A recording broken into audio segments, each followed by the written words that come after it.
हरि ओम श्री गणेशाय नमः।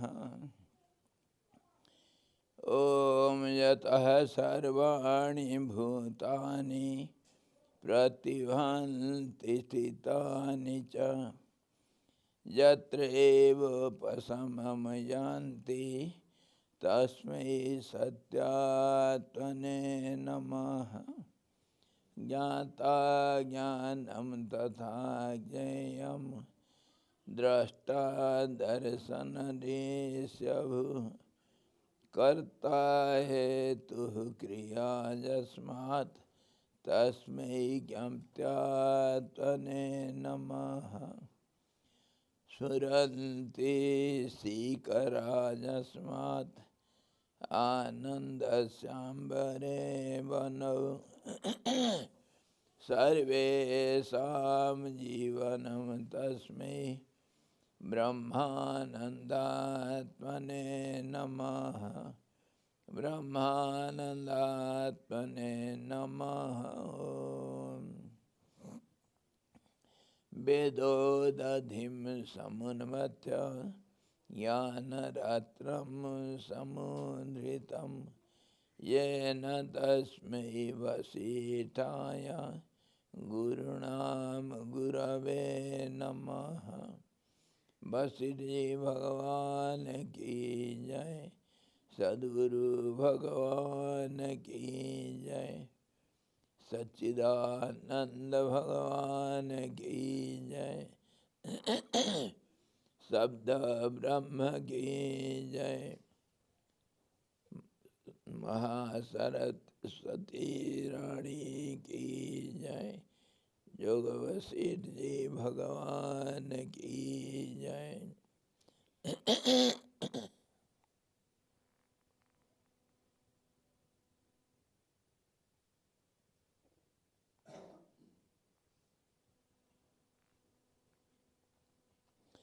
हरि ओम।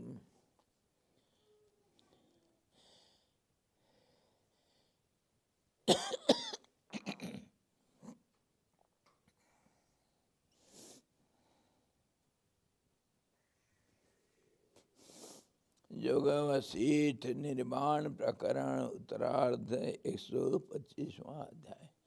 वहीं पर हम बैठे हैं और विपस्थित का कहानी और विपस्थित का स्थिति कैसे है उसी के ऊपर वर्णना कर रहे हैं। उसी के माध्यम से हम देख रहे हैं ज्ञानी योगी और अज्ञानी संसारी जीव और जो आधा अधूरा योगी अर्थात आधा ज्ञानी, मतलब ज्ञान मार्ग में योग मार्ग में तो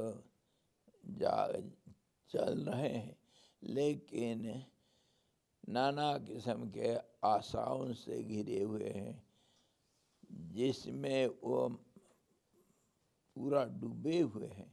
उससे दूसरा दुनिया में कुछ नहीं। एक आशा के कारण वो सारे दुनिया को त्याग कर दिए, परंतु है दुनिया का अंश आशा की पूर्ति, और वो आशा जैसे तैसे आशा नहीं, अति विचित्र आशा। तो है तो उस योगी हैं, परंतु उसको हम क्या करते हैं, जो एक ही चीज में पूरा सारे अपना ताकत झोंक दिया है, तो वो कैसे होगा? वह क्या योगी है? धारणा योगी। धारणा मतलब मन का एकाग्रता। तो मन का एकाग्र हो गया एक ही आशा के ऊपर। इसके ऊपर हम विचार किए। जैसे कभी ध्यान अभ्यास करते करते मन कभी एकाग्र हो जाता है, उसको जिसके ऊपर एकाग्र हो गया उससे निकालना बड़ा मुश्किल होता है।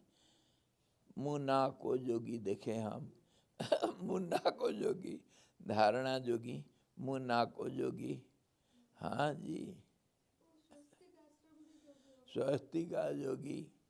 हाँ, स्वस्तिक आश्रम बनाने में दुनिया भूल गए।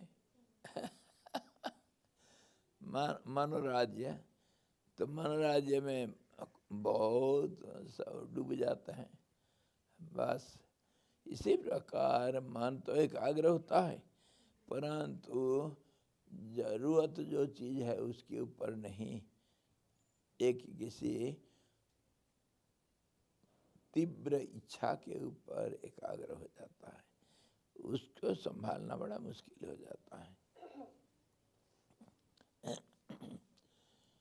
कल हम देखे थे जीवन मुक्त पुरुषों का भी शरीर जीवन मुक्त भी देह मुक्त और साधारण लोगों का जो आपस में जो भिन्नता है उसको भी कल देखे थे। तो आज देख रहे हैं इसी कारण उन्हें अन्य लोग ये जीवन मुक्त हैं यूँ नहीं पहचान पाते हैं। इसलिए किस कारण से? जीवन मुक्त पुरुषों का भी शरीर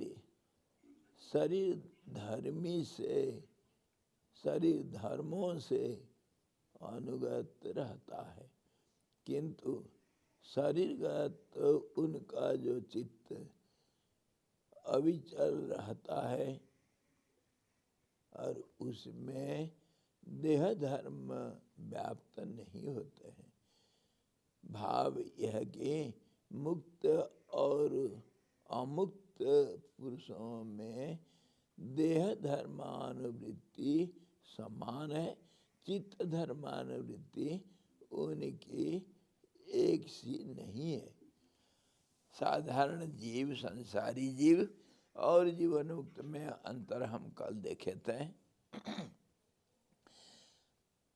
चित्त और देह का धर्म, शरीर के साथ इंद्रियों का संचालन, और शरीर के साथ इंद्रियां तभी चलेंगे जब मन चलेगा, बुद्धि चलेगी, अहंकार भी चलेगी, और उसके साथ प्राण उसको धक्का मारेगा, तब ये सब मिलकर के एक गोठ बन गए, चित्तों को अलग कर दिए। तो चित्त जो है, चित्त कभी स्थिर होता है कभी अस्थिर होता है, पर और ये जितना गोठ ये सदा सर्वदा अस्थिर, अस्थिरता का गुठबंदी हुआ। और चित्त जो है चमगादड़ है, वो कभी पशु बन जाता है तो कभी पक्षी बन जाता है। चमगादड़, बैट वो है तो उड़ता है आसमान में, इसीलिए पंख है, इसीलिए पक्षी है, लेकिन अंडा नहीं देता है इसलिए पक्षी नहीं, वो देता है क्या? बच्चा पैदा करता है, इसलिए पशु है।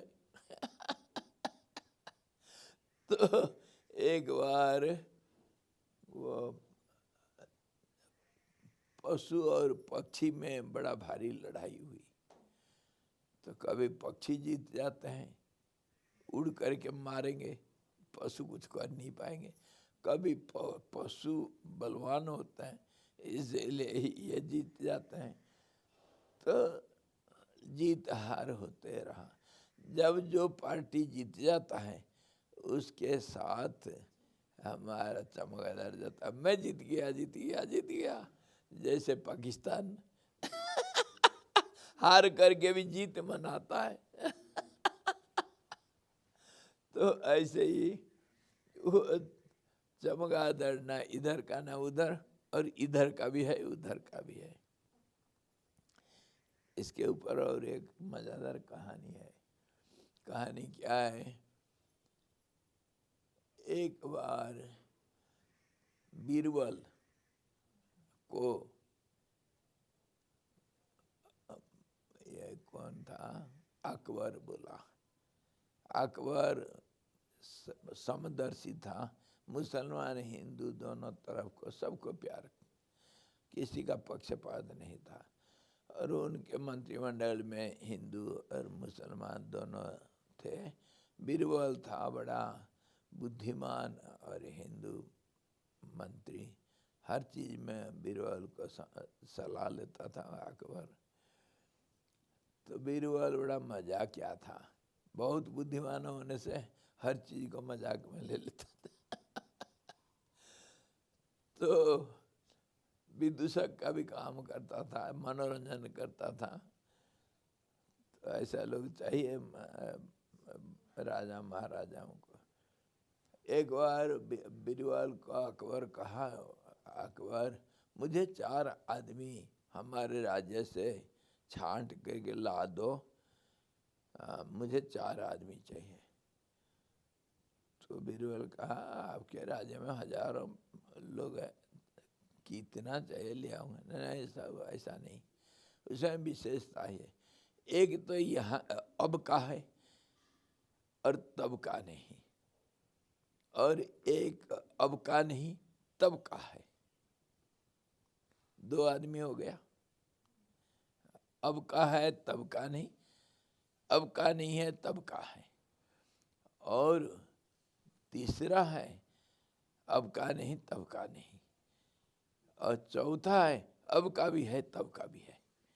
ऐसा 4 आदमी चाहिए। इसको कोई समझ नहीं पाए क्या राजा क्या बोल रहा है, पर बीरबल समझ गया, वो बड़ा बुद्धिमान है, राजा को भी पाठ पढ़ाता है, मंत्री है। तो बीरबल कहा महाराज मुझे थोड़ा समय चाहिए, मैं ढूंढ के ला दूंगा। हाँ जितना समय लेना ले लो, परंतु चाहिए 4 आदमी ऐसे ही। तो कुछ दिन के बाद बीरबल 4 आदमी को ला करके खड़ा कर दिया बादशाह के सामने। महाराज ये 4 हैं, आप जिनको ढूंढ रहे थे ये 4 हैं। अच्छा बताओ मैं क्या कहा था, अब का है तब का नहीं। एक कंजूस सेठ था, खूब पैसा कमाया, खूब आनंद कर रहा है, लेकिन किसी को कुछ देना नहीं, देना लेना नहीं। तो ये अब का तो है पर तब का नहीं। बाद में इसका कुछ लेना देना नहीं, और सब खत्म यही करता है। ये पुण्य कमाता नहीं, आज पहले जो पुण्य कमाता था उसका भोग कर रहा है अभी। अब का है तब का नहीं, तब का मतलब भविष्य का। अच्छा वर्तमान का है, भविष्य का नहीं। अच्छा दूसरा, एक सन्यासी महात्मा, ये अब का नहीं है पर तब का है, ये तो भीख मांगा। लेकिन जो तपस्या कर रहा है या आगे जाकर मालो माल बनेगा, सुख का भंडार इसके लिए है। एक तो अब का है तब का नहीं, और एक हो गया अब का नहीं है पर तब का है। आगे जा करके ये सुख का ठाठ करेगा, अभी कुछ नहीं भीख मांग कर खाता है। भिखारी सन्यासी।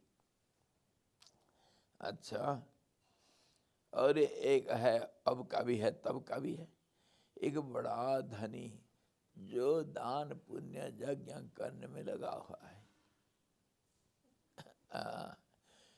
वो अब का भी है और तब का भी है। दोनों समय का ये राजा है। अब खूब आनंद कर रहा है और दूसरों को खूब दे रहा है, तो आगे के लिए भी दान पुण्य सब बहुत करता है। मंदिर बनाना, दान करना, भिखारी को खूब देना और यज्ञ करना, गरीबों का भलाई करना खूब करता है। तो अब का भी है तब का भी है। और एक भीख मंगा जो भीख मांग करके सोया पड़ा रहता है। पेड़ के नीचे पड़ा हुआ रहेगा, कोई 1 पैसा दे देगा तब तो खाएगा, नहीं तो भूखा मरेगा। तो उसको भी ले आया, तो कहता है ये अब का भी नहीं तब का भी नहीं। आज भी इसके लिए कुछ सुख नहीं है और आगे के लिए भी कुछ भी नहीं कमा रहा है, कुछ नहीं है इसके पास। तो इसी प्रकार चार हुए। तो हमारे चमगादड़ जो है वो अब का भी है तब का भी है दोनों तरह का है पशु का भी है पक्षी का भी है। कहने का मतलब चित्त ऐसे ही है। हाँ जी, हमारे जो चित्त महाराज है, चित्त सबकॉन्शियस माइंड, वो वहाँ का भी है यहाँ का भी है। चंचल हो गया तो चित्त वृत्ति जब चलने लगे, वो मन बुद्धि चित्त मन बुद्धि अहंकार प्राण इंद्रिया शरीर सबके साथी है। हाँ, सबका साथी है। और जब सब जो सो गए, कुछ का किसी काम कर नहीं है, तो वो चुप हो जाता है। वृत्ति निरोध हो गया तो चुप हो गया। वहाँ का भी है, यहाँ का भी है, वहाँ का भी है। स्थिर हो गया चित्त तो संसार गया, अब परमात्मा का प्रतिबिंब। हाँ जी, इसी प्रकार ज्ञानियों के अंदर चित्त रहता है लेकिन स्थिर रहता है, चंचल नहीं होता है। और अज्ञानी संसारी जीवों के अंदर चित्त है पर चंचल है। दोनों तरफ है चित्त ज्ञानियों का चित्त स्थिर है, कभी नहीं करता काम, दृष्टा होकर बैठा है। और अज्ञानी संसारी जीवों का चित्त सदा चंचल, कभी नहीं स्थिर। गाढ़ नींद में भी प्राण तो काम करता है, चित्त को आधा जागना पड़ता है। इसी प्रकार अंतर हम देखें तो इसका कहने का मतलब, हम ये सारे चर्चा करते हैं वो जो विपश्चित का स्थिति को समझने के लिए।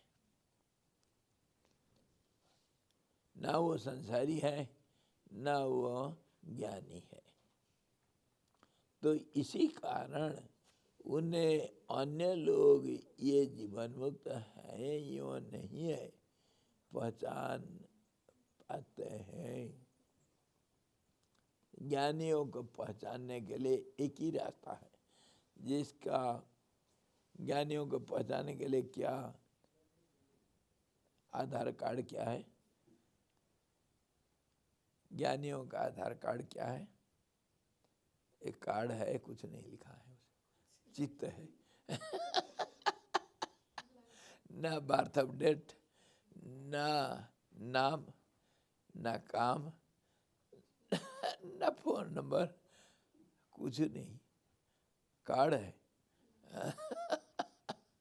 प्लेन कार्ड लेकर चलते हैं। वो है भारत, ये क्या हुआ, आईडी कार्ड है, आधार कार्ड है, कुछ लिखा नहीं।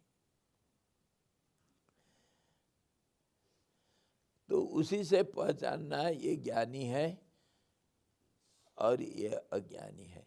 जिसमें लिखा है अज्ञानी संसारी जीव, चित्त जिसका चंचल है वो अज्ञानी संसारी, और जिसका चित्त स्थिर है, अरे उसी को गीता में कहा यार स्थित प्रज्ञ प्रज्ञा उसी का नाम है, चित्त का दूसरा नाम प्रज्ञा है।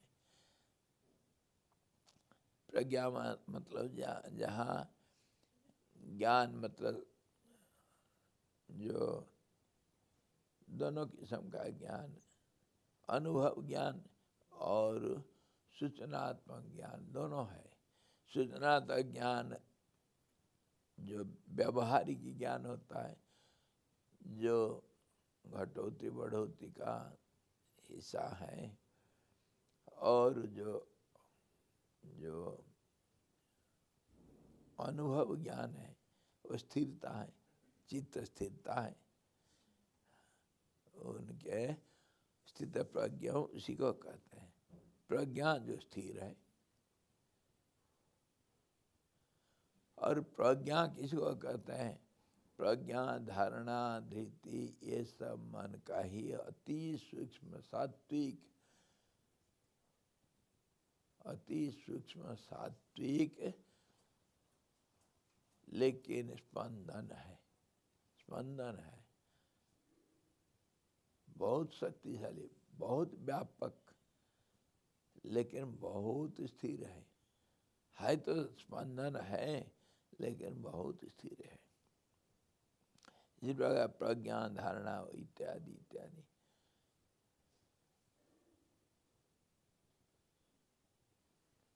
तो ज्ञानी को पहचानने के लिए स्थित प्रज्ञा का लक्षण देखना। दूसरी कारण उन्हें अन्य लोग ये जीवन मुक्त हैं यो नहीं पहचान पाते हैं।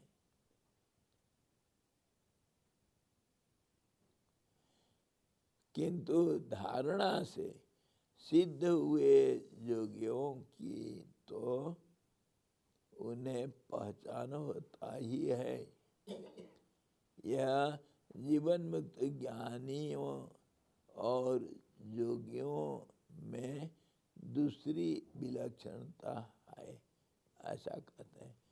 योगियों में मतलब ये आधा योगी, जो धारणा योगी है, धारणा योगी और ज्ञानियों में ये अंतर है, इसको पहचानने का अंतर है। धारणा योगी का मन भी स्थिर है और ज्ञानी का भी मन स्थिर है, तो उसमें भेद क्या रह गया? भेद रह गया इतना कि वो एक किसी आशा के ऊपर स्थिर है और इनका आशा आकांक्षा कुछ नहीं है। ज्ञानियों का कुछ नहीं है, निष्कलंक साफ चित्त, जिसको भगवान कहे मोही कपट छल छिद्र न भावा, निर्मल मन जन सो मैं पावा। अति शुद्ध पवित्र साफ, कुछ एक डॉट भी नहीं है। जैसे देखो ये कहीं भी कुछ नहीं, साफ रंग है, सफेद। ऐसा दिल को भगवान पसंद करते हैं। यह है ज्ञानियों का हृदय, मतलब चित्त। और जो अज्ञानियों का, वो सफेद के अंदर एक काला धब्बा है और सब साफ है, एक धब्बा है। और संसारियों के अंदर सारे छिटा लगा हुआ है जैसे स्याही छिटा लगा दिए वो सफेद कागज में, ऐसा ही अज्ञानी जीवों का। और जो आधा योगी है, धारणा योगी, उनका एक काला धब्बा है और कुछ नहीं, और सब साफ है। और बाकी ज्ञानी का कोई धब्बा नहीं है, बिल्कुल साफ कोरा कागज। हम कितने बार कोरा कागज के ऊपर लिखे हैं ना, प्रबंध लिखे, कविता भी लिखे, कोरा कागज, ब्लैंक पेपर। ब्लैंक पेपर वो ज्ञानी का हृदय। और ब्लैंक पेपर में लिखा भी जा सकता है, लेकिन ज्ञानी का चित्त ऐसा है जो जंगल के अंदर भयंकर शेर को पत्थर करके पहचान लिया एक बार, वो फिर दोबारा कभी नहीं भूलता है, वो उसको शेर कभी नहीं बोल सकता है। वो है ज्ञानियों का हृदय, चित्त। और बाकी दूसरों का चित्त तो योग भ्रष्ट जैसे है तो चित्त स्थिर है परंतु पक्का नहीं है। योगी है, ध्यान करते हैं, परंतु पक्का नहीं हुआ। कभी कभी समाधि ध्यान का आनंद भी लेते हैं। तो फिर भगवान कृष्ण ऐसा पूछे, अर्जुन को पूछने से बोले कि इनका बार बार आएंगे, लेकिन आगे बढ़ते रहेंगे, इनका नष्ट नहीं होता है कभी। जहाँ छोड़ते हैं वैसे आगे बढ़ते हैं और उनको अनुकूल परिस्थिति सब मिलता है। ये सारे अंतर को ये दिखा रहे हैं, क्योंकि विपश्चित का स्थिति को हम समझना। और जो माया, माया कैसे है, विपश्चित एक बहुत सुंदर उदाहरण है। उसका दुनिया और उसके जो जैसे जैसे जो कुछ चरित्र कहानी दिखाए वो सारे, और वो चरित्र के अंदर प्रकृति वर्णन जो है वो सारा माया का स्वरूप।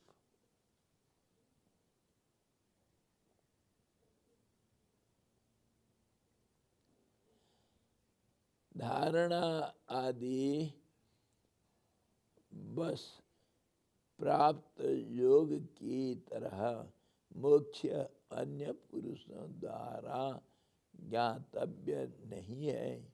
यानी जैसे अन्य लोग धारणावश प्राप्त योग को पहचान लेते हैं, वैसे वे मोक्ष की पहचान नहीं कर पाते हैं। जैसे शहद आदि के मिठास से उत्पन्न हुआ सुख का वर्णन कोई नहीं कर सकता है, उसका सुख केवल आत्मसंवेद्य है।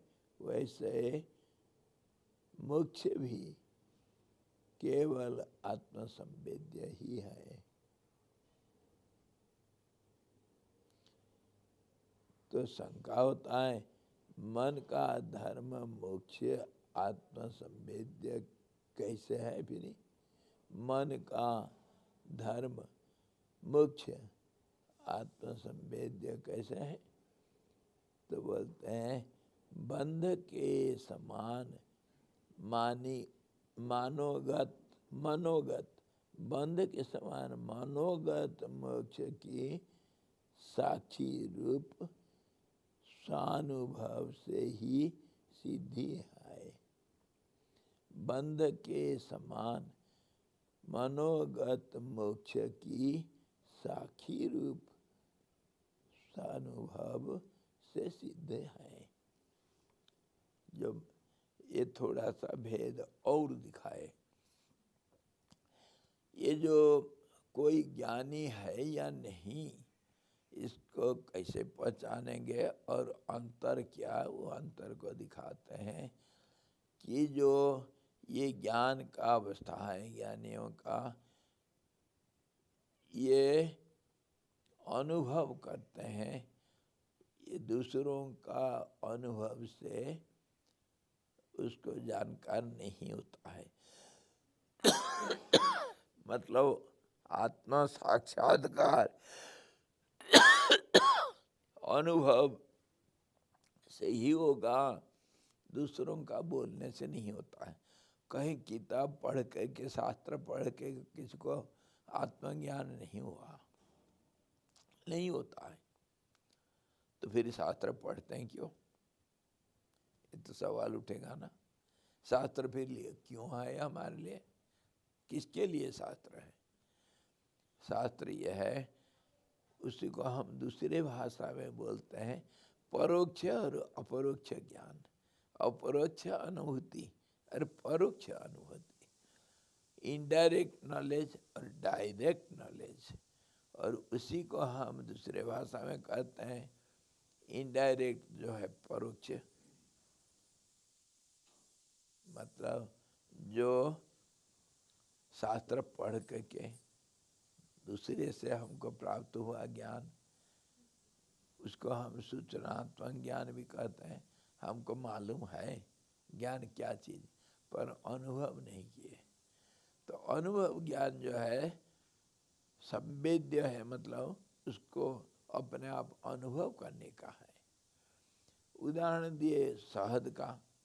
शहद को जो खाया वो जानता है शहद का क्या स्वाद है, और जो नहीं खाया वो सुन करके जानता है। हाँ, शहद मीठा होता है, लेकिन सुनने वाला जो ज्ञान है शहद मीठा, उसमें बहुत अंतर है। जो खा करके चाखा शहद उसका ज्ञान। स्वामी जी, हरिओम स्वामी जी, रख दो, स्टूल लेकर रख दो। हरिओम। स्वामी जी का है, नहीं लेंगे। अच्छा,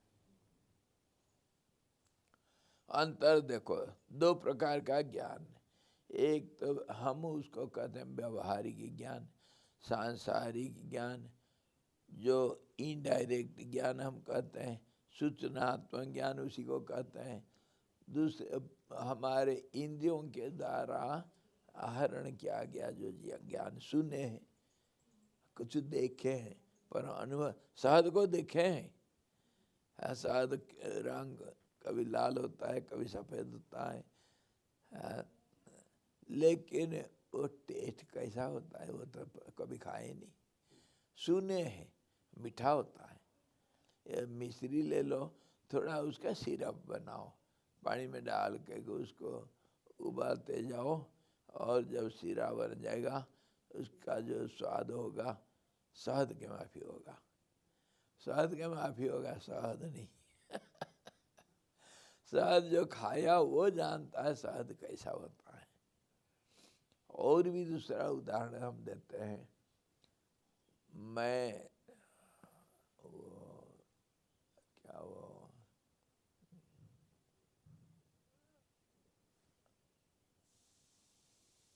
क्या कहेंगे, गंगोत्री के आगे गोमुख है, गोमुख के आगे तपोवन है, तपोवन के आगे नंदनवन है, नंदन के बाद चौखम्बा है। हाँ, उसके बाद फिर वो बद्री का जो पहाड़ है उसके ऊपर से जब जा करके कोई फिसल करके, बड़ा भारी बर्फीला सारा बर्फ है, तो फिर उधर से फिसल करके जाते हैं नीचे, तो बद्रीनाथ में पहुंचते हैं। कोई कोई साहसी लोग इस रास्ते से बद्रीनाथ जाते हैं। हाँ, हमारे सुंदरानंद जी गए थे, और भी कोई गए हैं, कोई जाकर के एक्सीडेंट भी लिए हैं, किए हैं, उधर गिरे बर्फ। तो अनुभव की बात मैं सुना हूँ, कौन कौन गए और क्या क्या हुआ उनको, कैसे परेशान हुए, वो सब सुना हूँ, परंतु अनुभव नहीं। मैं ज़्यादा से ज़्यादा गोमुख तक गया हूँ मानो, तपोवन गया हूँ मानो, नंदनवन गया हूँ मान लो।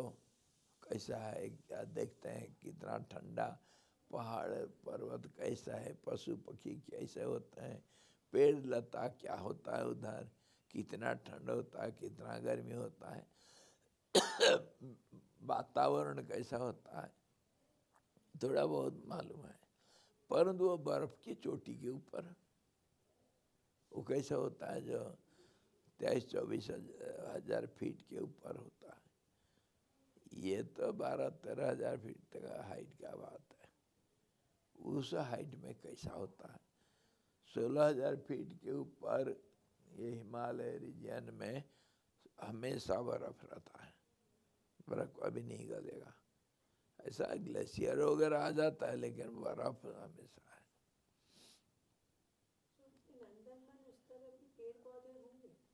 नंदन में कुछ नहीं, कुछ नहीं, खाली घास घास रहेगा। और उसी एरिया में ये ब्रह्म कमल वगैरह होता है।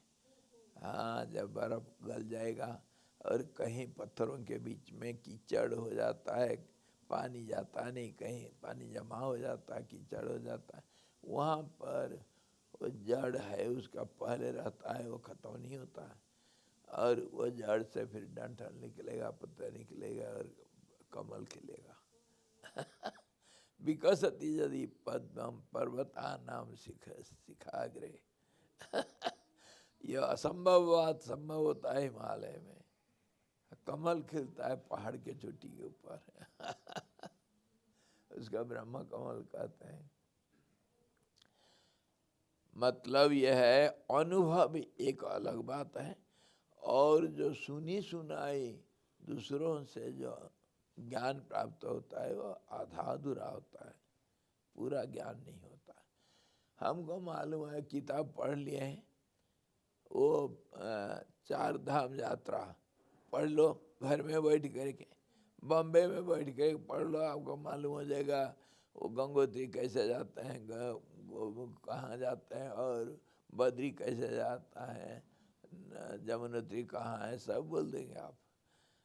परंतु वहाँ क्या क्या कोड़ा लेकर जाना पड़ता है, कैसे रात बीतता है, वो कुछ मालूम नहीं चाय के बाद मुँह पानी से नहीं धोते हैं कूला नहीं करना चाहिए उधर, और ठंडा पानी फ्लास्क में भी पत्थर बन जाएगा और उधर पाइप वगैरह कैसा फट जाता है, उसके अंदर पानी बर्फ बन जाने से पाइप को फाड़ देता है।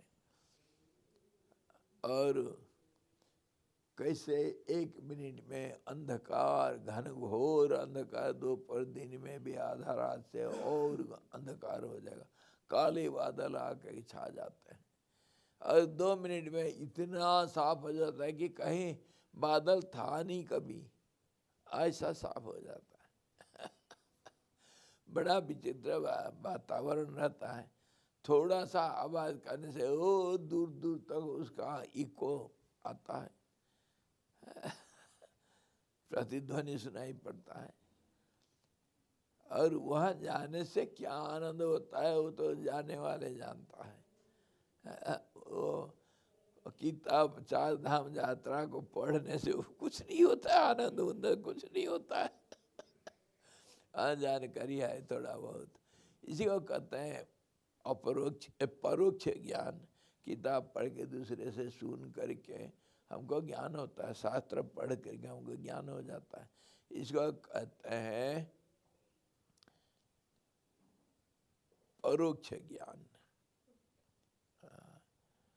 श्रोत्रिय ब्रह्मनिष्ठ इनको कहते हैं। ब्रह्म ज्ञान है पर सुन करके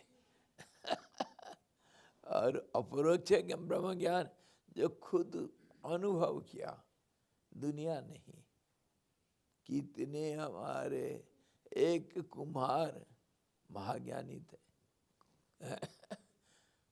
क्या क्या कुम्हार कहते हैं,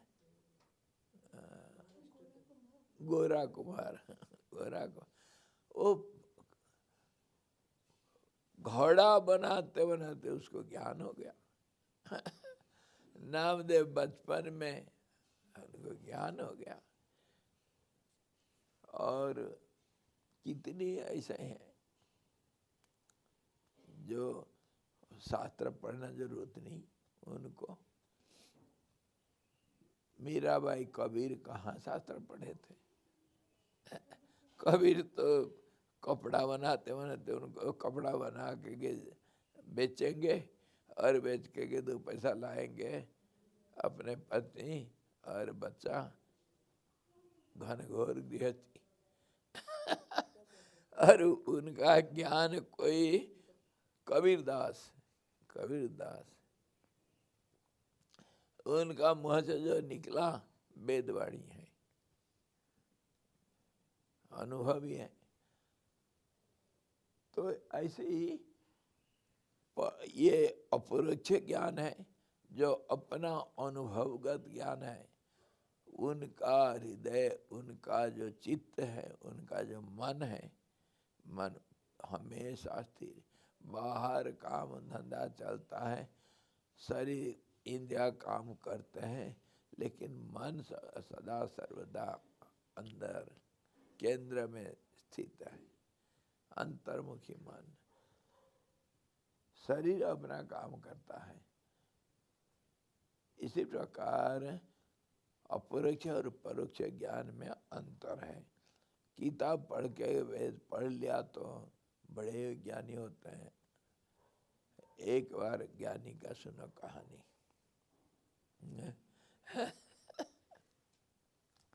एक कभी कहीं से आए, षड दर्शन में आचार्य किए हैं, 6 आचार्य का सर्टिफिकेट है, वेद पुराण सब पढ़े हैं, महाज्ञानी है। वेद भी, उपनिषद, 6 दर्शन सब पढ़ के सब में आचार्य किए हैं। और ऐसा ऐसा है, पीएचडी करते हैं, डॉक्टर लेते हैं 5 5 6 6 विषय में। ऐसा ज्ञानी पुरुष देखे हैं। एक बुढ़े को मैं कभी बचपन में देखा था, हमारे घर में आए थे पूर्वाश्रम में। पूर्वाश्रम पिताजी के गुरुजी थे। वो 75 साल उम्र में एमए परीक्षा दे रहे, 5 6 चीज में एमए कर रखे। पढ़ने का शौक, पर अनुभव उनको क्या है? कुछ नहीं, कुछ नहीं। ऐसे ही किताब पढ़ के ज्ञान बहुत हो जाता है, लेकिन अनुभव ज्ञान तो कोई एक आधे बिरला को। इसके ऊपर दूसरा उदाहरण है, पांडव लोग और कौरव लोगों का कहानी। वह 105 बच्चे सब राजकुमार, उनको पढ़ाया जा रहा है ऋषिकुल में, गुरुकुल में भेज दिए। तो बीच में कभी राजभवन से कोई देखने के लिए बच्चे क्या कर रहे हैं, गुरु लोग क्या पढ़ा रहे हैं, देखने के लिए इंस्पेक्टर जाते हैं, बीच बीच में जाते हैं। एक बार कोई ऐसे ही राज परिवार से कोई बच्चों को देखने के लिए आए, पढ़ाई कितना हुआ बच्चे लोगों को, गुरु जी कितना पढ़ाए, क्या क्या पढ़ा रहे हैं देखते हैं। तो कोई गए, सब बच्चे बैठे हैं, प्रश्न कर रहे हैं, बच्चों हाँ दुर्योधन तुम कितने पढ़े हो? तो किताब निकाल दिया, निकाल, गुरुजी ये पहला किताब में पढ़ दिया हूँ, दूसरा भी हो गया, तीसरा का आधा में। अच्छा दुर्योधन, हाँ दुशासन तुम कितना पढ़े हो? इतना तक मैं पढ़ लिया हूँ। अच्छा सबको एक एक पूछे, आखिर पांडवों का नंबर लग गया, वो भी अपना अपना बताए कितना, कौन सा किताब कितना पढ़े हैं। गुरुकुल में ऐसा जैसे आजकल पढ़ाते हैं ऐसा नहीं, किताब पकड़ा दिए वो अपने आप पढ़ेंगे, जहाँ नहीं होगा वो स्वतंत्रता रहता है, जहाँ नहीं होगा गुरुजी लोग उनको समझाते हैं और आचार विचार आचरण में सब सिखाते हैं, संस्कार ये सब, और पढ़ाते भी हैं, किताबें पढ़ाते हैं, वेद पुराण इतिहास इत्यादि पढ़ाते भी हैं। तो ऐसे ही पूछते पूछते सब कुछ बोले, और जब प्रश्न करते हो जवाब ही दिए, सही जवाब दे रहे हैं, तो हाँ गुरु लोग सही पढ़ाई कर रहे हैं। आखिर आता है दुर्योधन को, नहीं युधिष्ठिर, युधिष्ठिर सबसे बुद्धिमान है। तो सबका आशा ये था कि युधिष्ठिर को पूछेंगे तो गुरु लोगों का इज्जत बच जाएगा, क्योंकि सबसे बहुत ज़्यादा वही पढ़ा है, क्लास में फास्ट हमेशा। इंस्पेक्टर साहब पूछता है युधिष्ठिर तुम भी पढ़ाई कर रहे हो, कहाँ तक गया, तुम कितना पढ़े हो?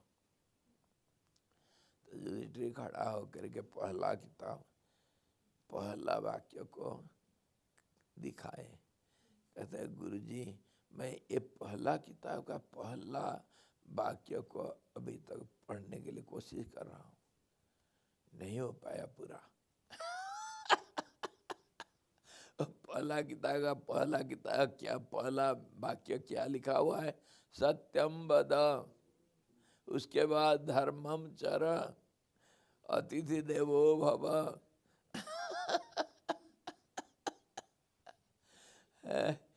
उसको मैं तो पहला वाक्य को अभी तक पूरा पढ़ नहीं पाया, आगे बढ़ूंगा क्या? पहला चीज है अभी लगा हुआ हूँ पढ़ने के लिए, पूरा नहीं कर पाया। कैसे कैसे? तब युधिष्ठिर समझाते हैं इंस्पेक्टर साहब को समझा दिए, ये सुन करके कोई जो कुछ भी झूठ बोलने से वो सत्य थोड़ी हुआ, ये किताब पढ़ना थोड़ी हुआ। जब पढ़ा उसका जब काम में नहीं लिया तब फिर पढ़ करके क्या फायदा हुआ? क्यों पढ़ा है? आजकल तो पढ़ते हैं सर्टिफिकेट होने से पैसा कमाएंगे, है कि नहीं? उस समय गुरुकुल में ऐसा नहीं था। वो कुछ कुछ हमारे जेके मूर्ति कुछ कुछ करने के लिए कोशिश किए थे। पूरा बच्चों को फ्रीडम देना, जो इसका जो मर्जी पढ़ो, ज्ञान होना चाहिए। हाँ, और आचार विचार, रहन सहन, दूसरों के साथ कैसा व्यवहार, ये सब ज़्यादा ज़्यादा महत्व रखता है। इसी प्रकार अनुभव ज्ञान और श्रुत सुन करके जो ज्ञान हुआ, इंद्रियों का इंद्रियगत ज्ञान जो है, इसमें बहुत अंतर है। तो इसी का ये बोल रहे हैं कि जो शास्त्रीय ज्ञान तो मुमुक्षु का भी होता है, और ये जो धारणा योगियों का भी होता है। हाँ, और मन भी एकाग्र होता है, लेकिन ज्ञानी नहीं अनुभवात्मक ज्ञान इनको कुछ नहीं।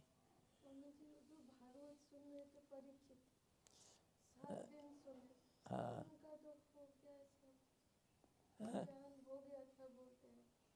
ज्ञान हो गया था। अच्छा, तो क्या हुआ?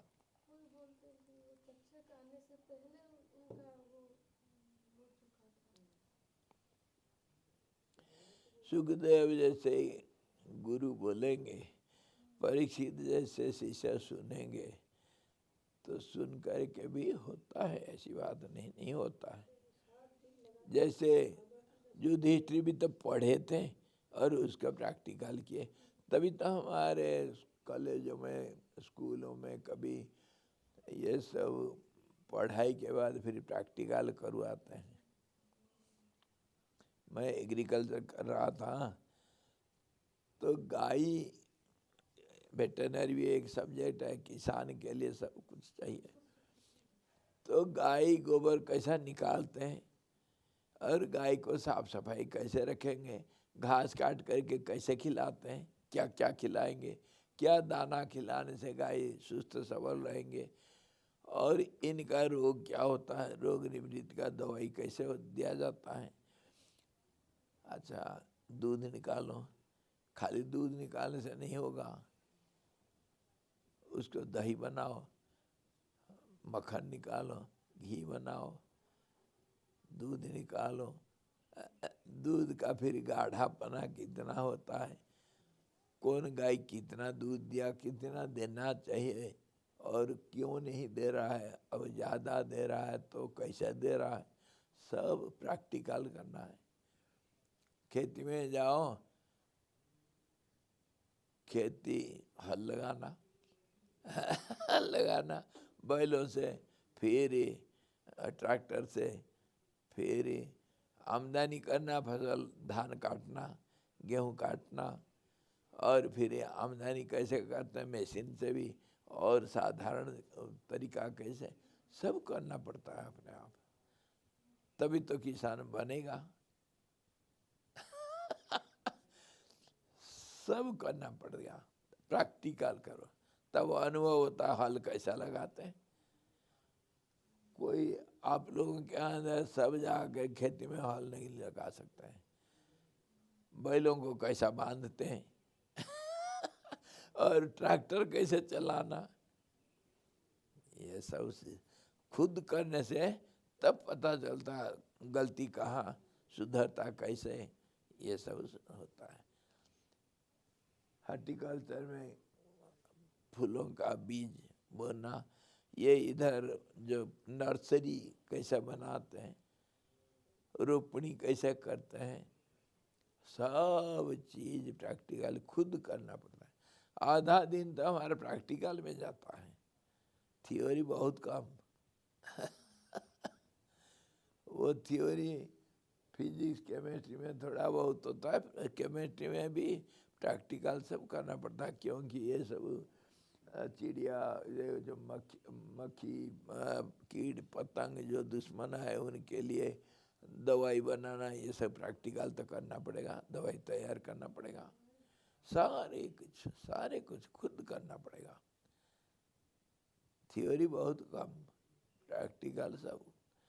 तो इसी को कहते हैं अपरोक्ष ज्ञान, जो खुद करके अनुभव किया कैसे होता है।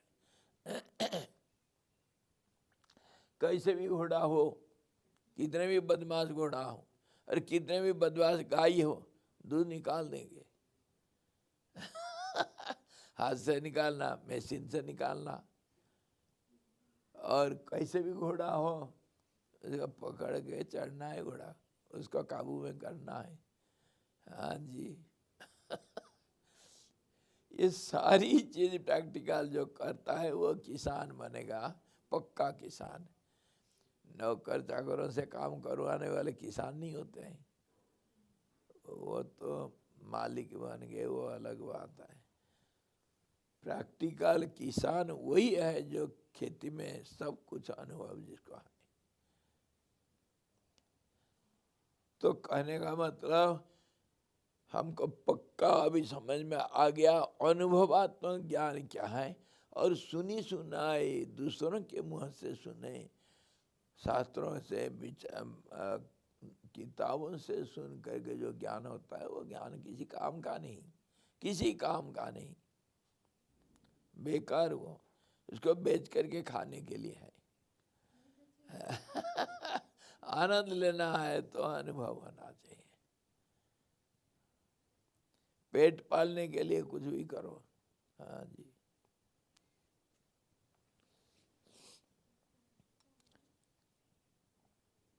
तो शंका इसमें हुआ, मन का धर्म मोक्ष आत्मसंवेद्य कैसा है? हाँ? मन एव मनुष्याणाम कारणम बंध मोक्ष एव, यह है शास्त्र कहता है।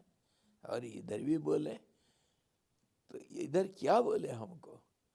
चित्त को मोक्ष, मोक्ष का अधिकार चित्त को है, मन को नहीं। मतलब मन चतुर्विध मन है, मन के अंदर चित्त भी है। साधारण मन कहने से अंतःकरण चतुष्टय, मन बुद्धि अहंकार और चित्त, ये चारों को लेकर मन कहा जाता है। तो इस मन का एक हिस्सा ऐसा है, चित्त जो है वो चंचल भी होता है, स्थिर भी होता है। तो मन स्थिर हो गया, समझो, चित्त स्थिर हुआ तब मन तो स्थिर होगा। चित्त स्थिर होने से मन काम नहीं कर सकता है, प्राण भी स्थिर होगा और शरीर भी, इंद्रिया सब स्थिर हो जाएंगे, क्योंकि चित्त तो जड़ है। चित्त को प्राण वाइब्रेट करेगा तब अहंकार बुद्धि मन इत्यादि बनेंगे, चंचल होंगे, तब फिर सारा शरीर को काम में लगाएंगे। इसीलिए कहा गया मन जो है चतुर्विध मन है, अंतःकरण चतुष्टय है, उसको मन कहा गया। कभी कभी उसको आत्मा शब्द भी कहा गया। और ये इसका मन ही बंधन और मुक्ति दोनों तरफ का काम करता है। जो चित्त के अर्थ में, चित्त स्थिर हो जाएगा तो मन स्थिर है, कुछ नहीं हो पाएगा। और चित्त अस्थिर हुआ तो मन अस्थिर, बुद्धि सब कोई अस्थिर हो गए। चित्त है, प्राण अलग है। प्राण एक ऊर्जा है जो चित्त को धक्का मारता है। जैसे जैसे मान लो हम घंटी बजाते हैं, जो घंटा है ना, वो घंटा अपने आप बज जाएगा क्या? है, घंटा तो आवाज करता है जब रखा हुआ है, आरती करते हैं, अपने आप बजने दो। है, क्यों नहीं बजता है? उसको कोई एक धक्का मारना चाहिए तब वो बजेगा, है ना। वैसे ही चित्त एक समझो घंटा है, भगवान का घंटा उसको बजाना पड़ता है। प्राण हुआ उसका डंडा। हाँ, जब ठोकेंगे तब तो आवाज आएगा, नहीं तो नहीं। तो चित्त एक स्थिर एक यंत्र है। वो यंत्र को चलाने के लिए प्राण ही ऊर्जा प्रदान करता है। चित्त मतलब वो चारों किस्म के मन, और प्राण है उसको बार बार उसको धक्का मारता रहता है, तो उसमें स्पंदन पैदा होता है। ये जैसे हम स्पंदन पैदा करते हैं शंख में, घंटी में, और घंटा जो ऊपर क्या कहते हैं उसको, क्या कहते हैं, हाँ हाँ हाँ। और बड़ा जो घंटा बजाते हैं स्कूल छुट्टी करने से, स्कूल में रखते हैं घंटा बजाने से तब वो आवाज देगा। हम लगाते ना इधर भजन का घंटा लग गया, तो वो अपने आप क्यों नहीं बजता है? शक्ति चाहिए उसको, एक धक्का लगाओ तब आवाज करेगा। वैसे ही चित्त एक घंटा समझो परमात्मा का, और परमात्मा आवाज करेगा। पहला शब्द जब होगा, प्राण धक्का मारेगा, उसी का नाम प्रणव। और उसके बाद अथ, इसके बाद जो कुछ होगा इसी का पैदावारी। तभी शब्द को, सारे शब्दों का जड़ वही प्रणव को माना गया। और वो सारे संसार का चित्त ब्रह्मा को माना गया। वही सोचेगा, जो सोचेगा वही होगा। और उसको जब पहला आवाज निकाले, हृदय में बैठे हुए भगवान नारायण जल के अंदर, वो एक बार धक्का मार दिए तो उसके ब्रह्मा के मुंह से घंटा से पहला आवाज आया, टाई। तभी हम शंख बजाते हैं और घंट बजाते हैं, तो कैसा आवाज आता है? पूरा प्रणव का।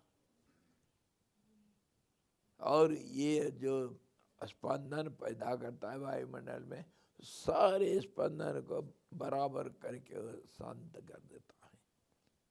इसीलिए तो मंदिरों में और पूजा के समय घंटे, शंख इत्यादि बजाते हैं।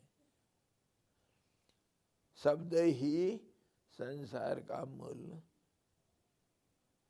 ऊर्जा, और वही प्राण है और वही शब्द है।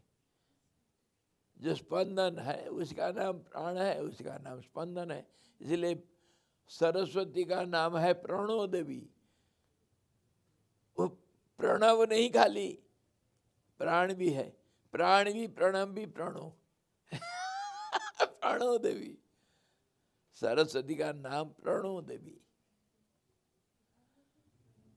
प्राण भी है और प्रणव भी है, शब्द भी है। इसी प्रकार सरस्वती आदि शक्ति, महाशक्ति, पहला जो ब्रह्म शक्ति है, उसी का रूप को लक्ष्मी, वैष्णवी, जो कुछ अनेक रूप आए, जितना रूप है सब उसी का है, नाम रूप सब उसी का है।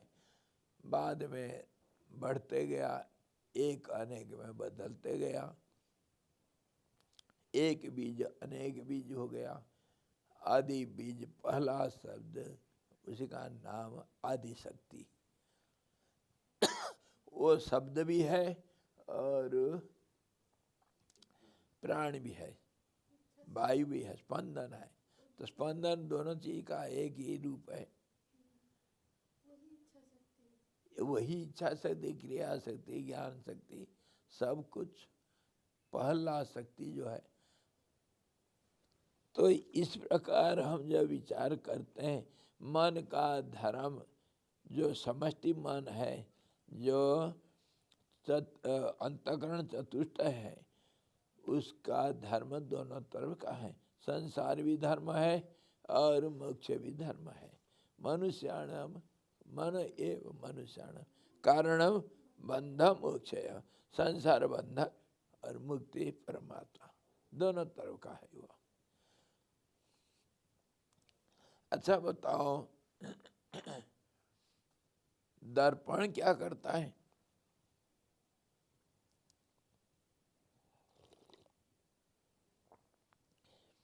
दर्पण क्या करता है? दर्पण कुछ पैदा कर सकता है या नहीं कर सकता है?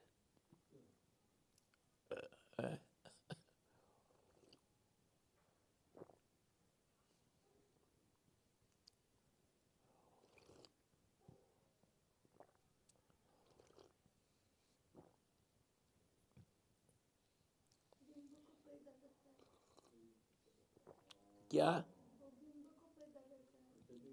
प्रतिबिंब को, बिंब को नहीं। बिंब के बिना प्रतिबिंब नहीं। दर्पण भी ऐसे ही। मन तेरा दर्पण कहलाए रे। स्वच्छ मन जो है, जो साफ मन है, वही चित्त है और उसी वो दर्पण का काम करता है। और परमात्मा का छाया ही संसार है। मन, कस्मिंग माइंड जो है, वैश्विक प्राण, वैश्विक मन, ये दोनों दर्पण में प्रतिबिंब है। इसीलिए संसार ये अनेक प्रतिबिंब। दर्पण अगर हिलेगा तो क्या दिखेगा? कितने प्रतिबिंब दिखेगा है? देखो पानी के पास जाकर गया नहीं, तुम्हारा दर्पण को हिला करके देख लो, कितने प्रतिबिंब दिखेगा। वो हमेशा हिलता रहता है, इसलिए अनेक रूप रूपाय। ऐसे ही एक का अनेक हुआ जो सच नहीं है। हाँ, प्रतिबिंब अनेक दिखाई दिया, वो पहले परमात्मा ज्ञान स्वरूप है। इसीलिए वो सोचा कभी मैं देखूं अपने को। वही सोच करके एक हम बहुश्याम, बहुश्याम प्रजाय, मैं अनेक बन जाऊं तो दर्पण लिया, अरे हिलाते गया। हिलाना जरूरत नहीं, वो खुद स्वच्छ होने से उसी को हिलाना समझ जाओ। जैसे वायु अति निर्मल होने से, जल, आग, धरती से अति सूक्ष्म और अति पवित्र होने से वायु जीवन का रूप है और स्पंदन का नाम ही वायु है। इसी प्रकार वो जो दर्पण है तुम्हारे, अति स्वच्छ होने से वो हिला हुआ दिखता है, सचमुच नहीं हिलता है। कोई सचमुच न प्राण है न शब्द है, अति स्वच्छता ही ऐसा दिखता है। उसके लिए उदाहरण दिया जाता है मरुभूमि में, रेगिस्तान में जो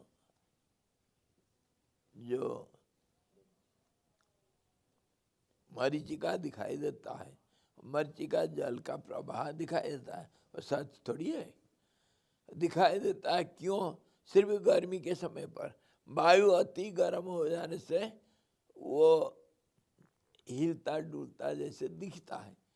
आंख का वो दोष है, आंख देख नहीं पाता है सच्चाई को, इसीलिए वो कल्पना कर लेता है कि ये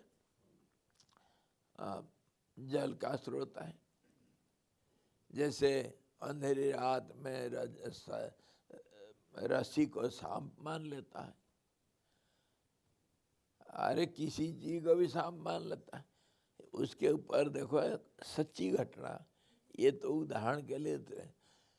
यहाँ पहले कुछ बच्चे लोग रहते थे, ये बिल्डिंग नहीं था, छोटा बिल्डिंग में 20-25 बच्चे रहते थे। उनको दिन रात मेरे को समय था, यह अस्पताल वगैरह कुछ नहीं था, तो बच्चों को पढ़ाता था दिन रात। तो वो बच्चे कभी घर में जाएंगे खा करके आएंगे, शाम को सुबह जाएंगे घर में खा करके स्कूल जाएंगे। मैं इतना बच्चों को कहाँ से खिलाऊंगा। तो फिर वो एक दिन रात को और सब चले गए थे, 2 बच्चे पढ़ रहे थे, 2-3 बच्चे पढ़ रहे थे।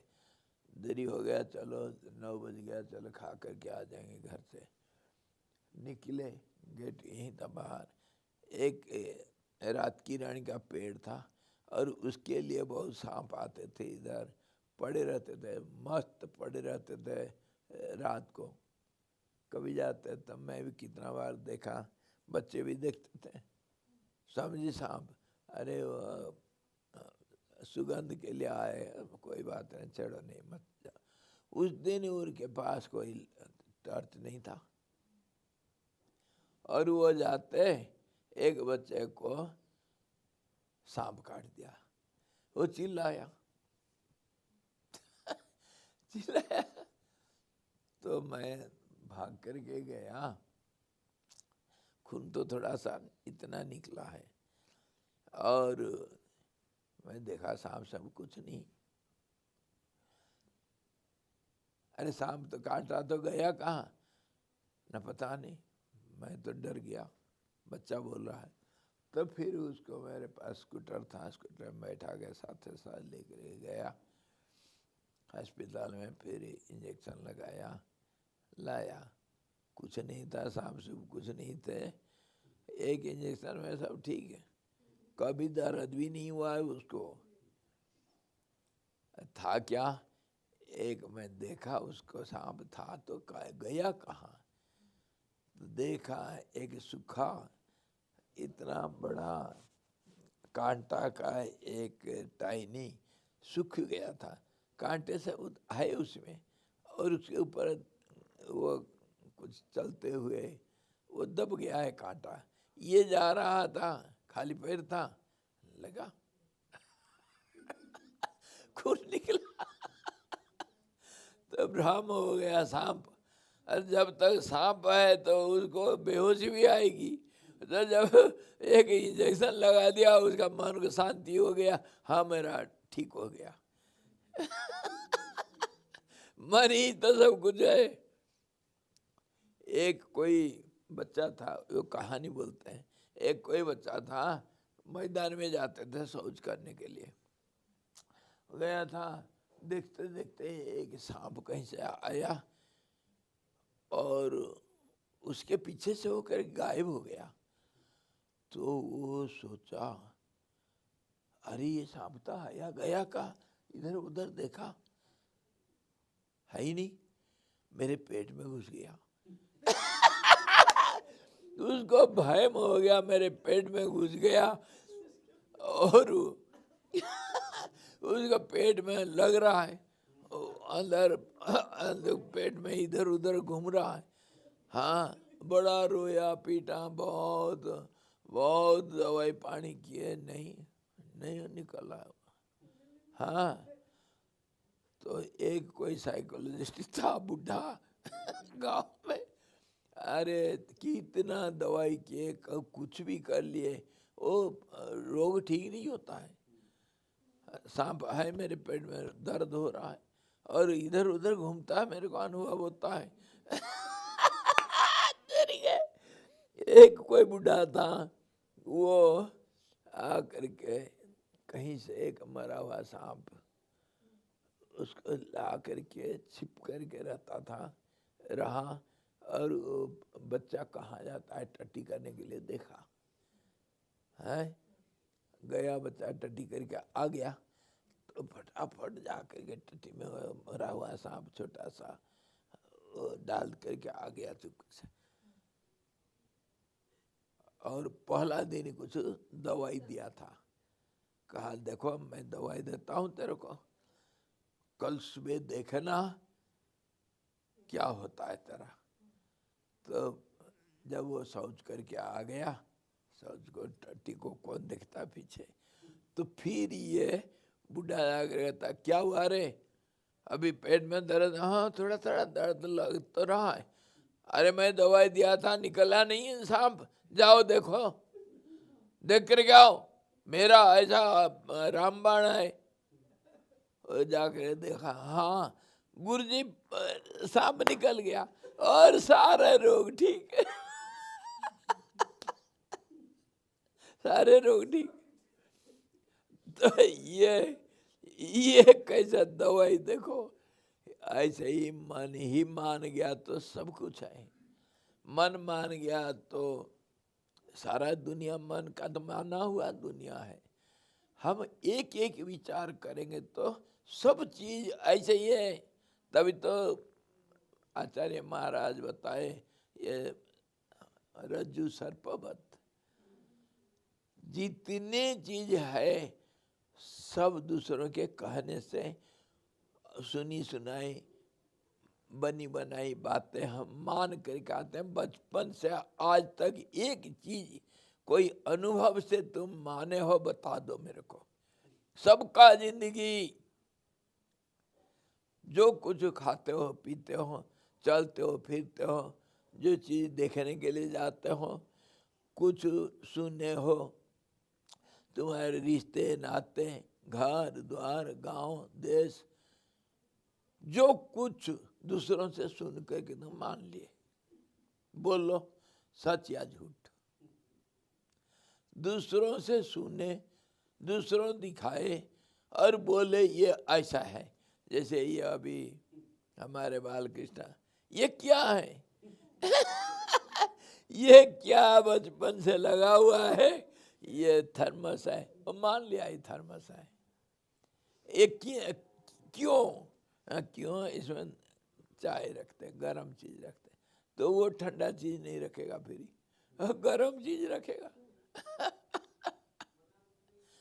जो सुने पहला जो सुने उसका हम माने, दोबारा तिबारा जो सुनते हैं फिर तर्क चलता है कि पहले तो ऐसा सुना था, तब फिर बुद्धि काम करती है, फिर विचार करता है, लेकिन पहला जो सुना हुआ वो बहुत पक्का छाप छोड़ देता है मन में, इसलिए उसको हम ज्यादा मानते हैं।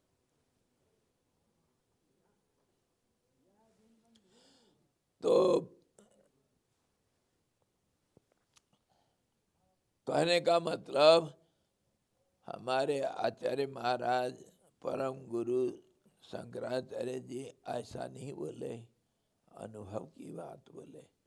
सारी दुनिया सुनी सुनाई बात में विश्वास कर गया पहला बार, बचपन से जो जिसको कहा गया वो सब मान लिए। और जब भगवान की बात आया तब हम तर्क करते हैं, नहीं मान सकते, हम देखे नहीं कैसे मानेंगे, ये बात है। बताओ तुम्हारे बड़े भाई तुम्हारे पहले से पैदा हुआ तुम देखे थे? कैसे मान लिए बताओ? ये तेरा बड़ा भाई। तुम्हारे गांव का जब नामकरण हुआ गणेशपुर तुम देखे थे? कौन किया? देखे थे, सुने थे पहला। ये गंगा जी है, मानते हो? कैसे मानते हो बताओ? भागीरथी जब लिया था, भागीरथ जब लाया था देखे था? तो भागीरथी करके मान किया, वैसे कैसे लिया भाई? बोलो।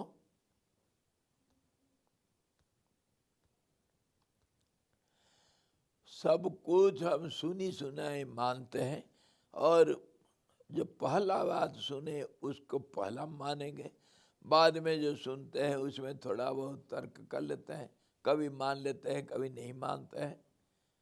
पहला बार जो सुनेंगे वो तो पक्का है।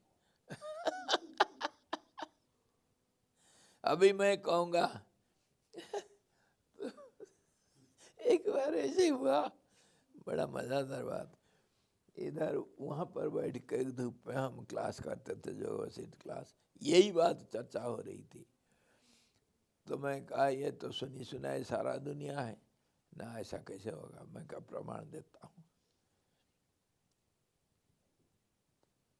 पहला जो सुनेंगे वही मानेंगे। मनवीर करके एक लड़का आजकल बड़ा जोगी है, और बड़ा जो सेंटर खोला रखा है दिल्ली में, वो हमारा रसोई काम देखता था बेचारा, बहुत अच्छा लड़का था। मैं उसको बुलाया, अरे मनवीर थोड़ा सा पानी ले आ। तो बहाना, और गिलास में पानी लेकर गया, गिलास पकड़ाया। मैं कहा मैं तो पानी मंगा था, तू गिलास ला करके पकड़ा रहा। स्वामी जी आप क्या पागल हो गए, मेरे को उल्टा उल्टा है वो, खुला में खुला पागल हो गया। क्या पानी किस में लाऊंगा, गिलास में तो लाया जाता है। मैं कहा अच्छा अच्छा, तो कहाँ से है, नैनीताल से। आप इतना मालूम नहीं क्या। हाँ मैं तो, मेरे को तो मालूम है नैनीताल से है, पर तेरा पिताजी का नाम मेरे को मालूम नहीं।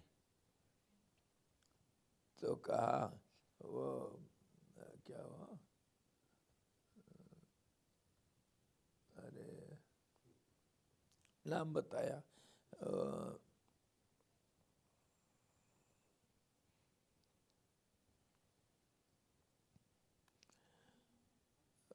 वो कुछ सींग, अरे मेरे मुँह में है,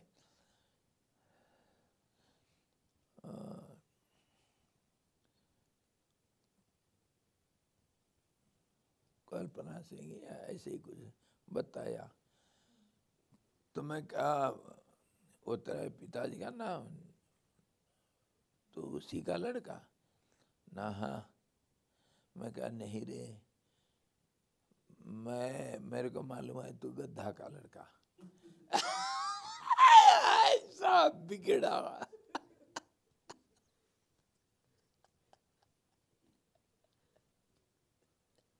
ऐसा बिगड़ा। स्वामी जी मेरे को बेइज्जती करने के लिए इधर बुलाते हो। मैं कहा कैसा हो गया, हाथ जोड़ के बोला कैसा बेइज्जती हो गया। अरे बैठ बैठ थोड़ा। पिताजी का ये नाम कलम सिंह, भाई कलम सिंह करके, तेरे को कैसा मालूम है बताओ। सोचा बहुत। मैं फिर बताया, तेरे माँ पहले बताया ना जब छोटा था, जब बोलना सीखा, ये तेरा बाबा, और बाबा का नाम कलम सिंह बोले बताया था ना। हाँ तो सुना तो मानना पड़ेगा। मेरे से जो बड़े थे वही बोले मैं माना। तो मैं तेरे से बड़ा, और मैं बोला तू गद्दा का बच्चा क्यों नहीं मारेगा। ऐसा बिगड़ा भाग्य।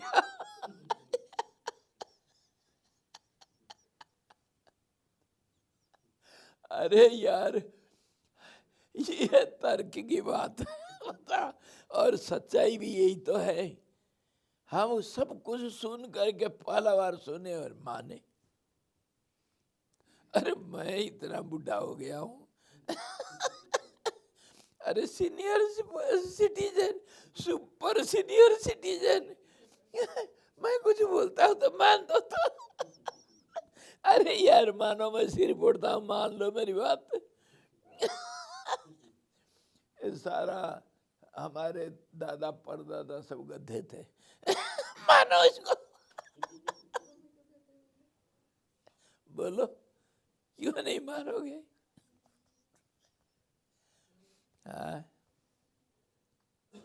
कोई देखा है हमारे परदादा आदि आदि मानव कैसा था? कोई देखा?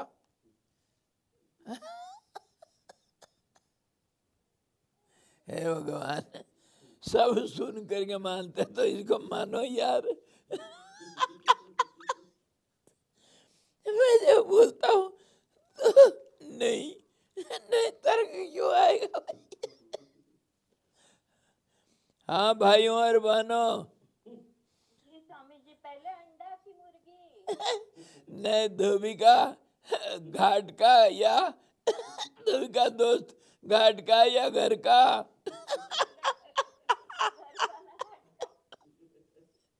बोलो कहाँ के? ये सब बड़ा सीरियस मैटर्स। हम अगर इसको सोचते हैं तो अपना असलियत पता चलता है कि हम कहाँ पर क्या है।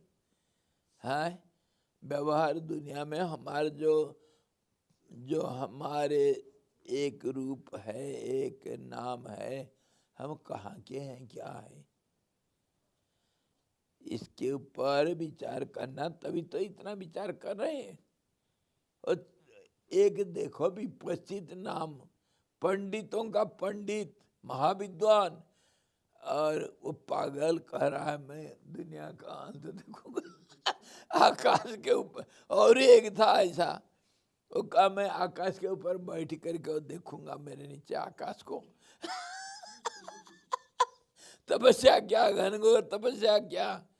और ब्रह्मा जी साक्षात आए, बोलो बेटा क्या चाहिए? तो वो भी एक ऐसा तपस्वी था, मुझे आकाश को अपने पैर के नीचे देखना चाहता हूँ, मैं आकाश का अंत देखूंगा, उसके ऊपर मैं जा करके आकाश को अपने पैर के नीचे देखना चाहता हूँ। ये तो असंभव है ना। आप देना नहीं चाहते वर प्रसाद, इसीलिए आप मेरे को ठगते हो। आपके बस का नहीं, आप नहीं जाते हैं, मेरे साथ कपट करते हैं, मैं और तपस्या करूँगा। अरे जा तो कोई बात नहीं, तो आकाश का अंत देखेगा। तो कैसे देखेगा? जैसे ब्रह्मा जी अंतर्ध्यान हो गए तो वो बढ़ने लग गया, बढ़ने लग गया, बढ़ने गया, तब तो आकाश भर जाएगा, तभी तो उसके ऊपर जाएगा ना। तो इतना बढ़ गया, इतना बढ़ गया, हिलना डुलना मुश्किल, खाना पीना मुश्किल। अरे परेशान हो गया, बढ़ रहा है, दिन रात बढ़ रहा है वो। आकाश को पूरा भरेगा तब आकाश को नीचे देखेगा। तब फिर परेशान होकर के फिर रोया रोया, और फिर तब ब्रह्मा जी का आह्वान किया, बहुत प्रार्थना किया, हे भगवान मुझे मरण दे दो, मैं मरना चाहता हूँ। ये मैं नहीं कर सकता हूँ, अब माफ करो। तब फिर बड़ा विचित्र बनना, इसी में है कहानी। तब भगवान कहते हैं, ब्रह्मा जी कहते हैं चलो तुम मर जाएगा। मर जाएगा तो वो शरीर जब मरा तो फिर इतना बड़ा शरीर जब मरेगा तो फिर सड़ेगा, पचेगा, फिर वो बेताल पिशाच भूत प्रेत जोगिनी सब मौजूद है, सब बड़ा भंडारा। आपस में मारपीट भी की है, ये जैसे रूस और अमेरिका लड़ रहे थे। और फिर उसमें वो सड़ सड़ के गोंज मांस नीचे गिर रहा था। नीचे आकाश तो अनंत है, कितने भी बड़ा हो जाएगा वो आकाश के नीचे गिरेगा ही। बड़ा सुंदर वर्णना है। अभी जैसे ये प्रकृति का वर्णना कर रहे थे विपश्चित के सामने, ऐसे ही इसका ये सब मनगढ़ंत है, इसमें कोई सच्चाई नहीं। ना संसार है, न तुम हो, न मैं हूँ, न कोई कुछ है। ये सब मान रखा है। और जब मानते मानते जब उसी को तो दर्शाने के लिए भगवान गणेश जी का उद्भावन हुआ। गणेश जी क्यों बने, गणेश जी की कहानी क्यों बताया जाता है हमको? पहला पूज्य इसीलिए है, पहले गणेश जी को सचो पहचानो उनको, तो कहाँ से आए? ऐसा ढेर कर दिया, मान लिया पार्वती ये मेरा लड़का है, बन गया। कार्तिकेय जी कैसे? शिव परिवार को इसीलिए दर्शन करने के लिए सबको कहा जाता है शिव जी का दर्शन करना चाहिए। शिवरात्रि यही तो महिमा था। शिव जी को समझना चाहिए उनका परिवार कैसे किसी का कोई ठीक ठिकाना नहीं, पर परिवार है। एक दूसरे के साथ खूब लड़ाई चलता है, लेकिन पूरा शांति, इतना शांत कि शिव परिवार शांत है। कभी किसी का कोई अनमना नहीं, कभी लड़ाई नहीं, कुछ नहीं, सब एक दूसरे के विरुद्ध।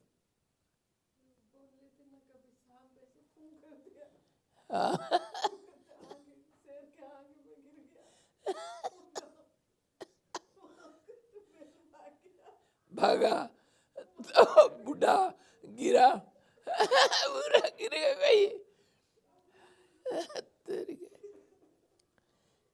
और वो शाम को खाने के लिए हमेशा मोर तैयार है, और वो शेर भी बैल को खाने के लिए मुँह आ करके बैठा है, भूखा प्यासा बेचारा, क्या करे।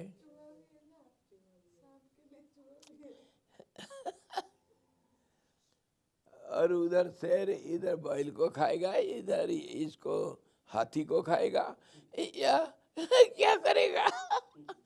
भंडारा उसके लिए। तो शिव परिवार जो है इसी प्रकार ये बनाया गया कि सारा संसार इसी का उपज है। ब्रह्मा भी भगवान के कमल के ऊपर खिला है। हम मान लिए ब्रह्मा हमारा दादा है। अरे कमल के ऊपर कौन कैसा क्या होता है? भौरा गूं गूं करता है, वही ब्रह्मा गूं गूं कर रहा है। वेद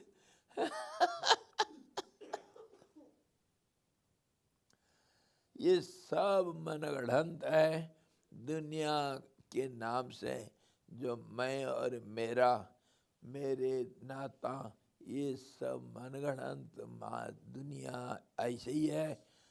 अरे मान ले, मैं कहता हूँ मान ले और चुप हो जा, चुप हो जा। जहाँ भागते हो सब तेरा बनावटी। हाँ, रेत का मकान, रेत का मंदिर, रेत का आदमी, रेत का रिश्ता नाता तेरा, रेत का झंडा, रेत का पेड़ और रेत का अनाज फसल काटा और भंडारा कर रहा है। अरे मिट्टी तो खाते हो, मिट्टी से पैदा हुए हो, मिट्टी ही शरीर है, आखिर मिट्टी में मिल जाना है। आखिर मिट्टी में पैदा हुआ, मिट्टी में मिल जाओगे, तो क्या मिट्टी मिट्टी करोगे?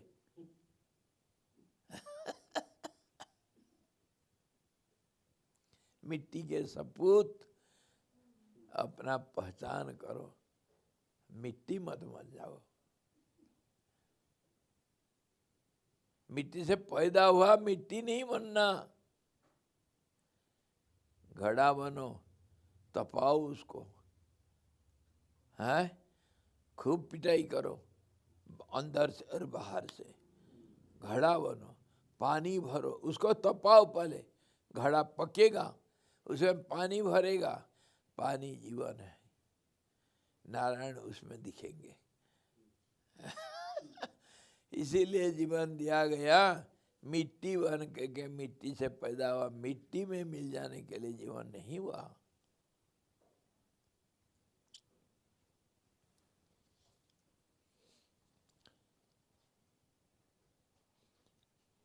तो वो शंका क्या था, मन का धर्म मोक्ष और आत्मा संवेद्य कैसा है? तब फिर तो समाधान में बताए बंध के समान मनोगत मोक्ष की साक्षी रूप जो स्वानुभव से ही सिद्धि है।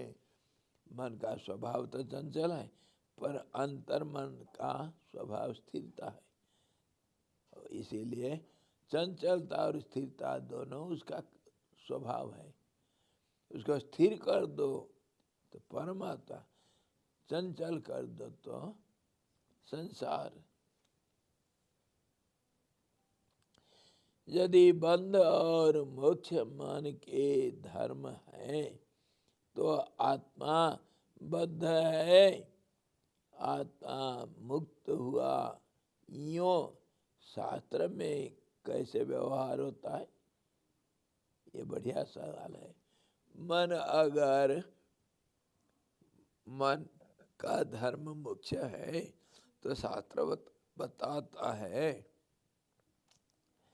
शास्त्र क्या बता रहा है?